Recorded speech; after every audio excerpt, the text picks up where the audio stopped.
Welcome back, everyone. This is Dark Silence from Dark Silence Reviews. If you enjoy this content, please remember to like and subscribe. Welcome back, everyone. Dark Silence from Dark Silence Reviews coming at you with my very first overview for a game. Hopefully, you all like this. Hopefully, the feedback is positive, and we'll see where we go from there. Now, Battle Stations Blockade is a shooter, kind of like on the rails shooter. Basically, you're these two battleships, and you're gonna go through levels piece by piece, and they're gonna throw like all kinds of different enemies at you. Personally, I found this game very easy. There is only 11 achievements or trophies for the game, depending on what system you get it for. I believe it is available on Steam, but don't quote me on that. This is an East Asia Soft limited published game. I believe there is a main developer as well. The developer is going to be Mission Critical Studios. It's a pretty low tier gigs on the hard drive. It's 1.4 gigs. Probably some updates will push it maybe to 2, depending. It is a rated T game, so there's not really much violence. Has a little bit of a Minecraft feel to it. I did not find this game very hard. At some point, I ended up just going with the nukes. They take a little bit longer to reload, but they wipe out the whole screen for you. It's just that certain enemies in a distance are going to be a little annoying. Back to the achievements trophies, there is only 11 for full completion. I did find that after 4 levels, I started to lose a little bit of my I guess you could say concentration on the game. So watch that. If you have to take breaks, I definitely recommend doing anywhere from 2 to 4 levels and treating it as a grab and drop kind of game every so often. Maybe you'll do a level in between meals or something, or in between breaks of a different game.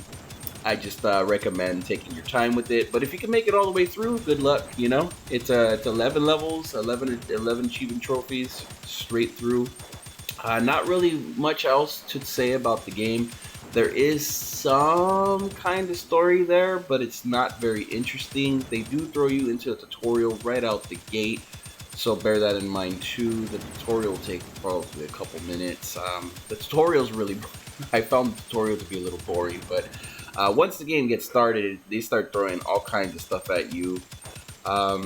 Each level takes anywhere from, I want to say, 5 minutes to about 8 minutes total. I don't know if the later levels get longer, but I will find out over time. But yeah, not too long of a game. I would say this one, for the completion, depending on the levels, it take you about an hour and some change, maybe 2 hours maximum. To, like, depending on how often you play, maybe anywhere from like 2 to 3 days or to a week, depending on how often you play, to, to finish a level.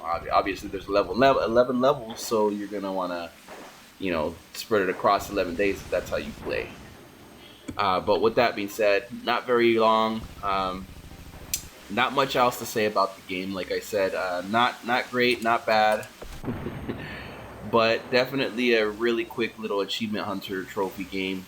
Um, One of the cooler ones, I would say, though. It's definitely got that destruction in there. If you like destruction and stuff, it's definitely really good for that. I don't think the score tracks to anything, so I wouldn't worry about that. Every time you kill one of the boats or enemies on the screen, you get some health and a combo multiplier. But I didn't really notice that the combo multiplier goes towards anything except for your rank up in the upper left right there. You rank up to admiral or whatever, I'm guessing, depending on what the ranks are for, like, sea captains or something like that. So yeah, hopefully you enjoyed this. Definitely a quick little easy game if you're into it. Um, and yeah, hopefully you like the first overview. We'll talk about other games. If this one's really well received, then you'll see a lot more of these. Really looking forward to all your feedback. Anyhow, happy gaming, everyone. Thank you all for watching. Hopefully you really like the overview, and this becomes a permanent part of the channel. And one last thing before I go, if you wanted to check out the full long extended gameplay version of this game, I will have, I think, a 40-minute version of this video up with non-commentary, just with gameplay as always. Hopefully if this becomes a permanent, you'll have the gameplay and the overview explanation of the game. This way you have both to watch if you really wanted to.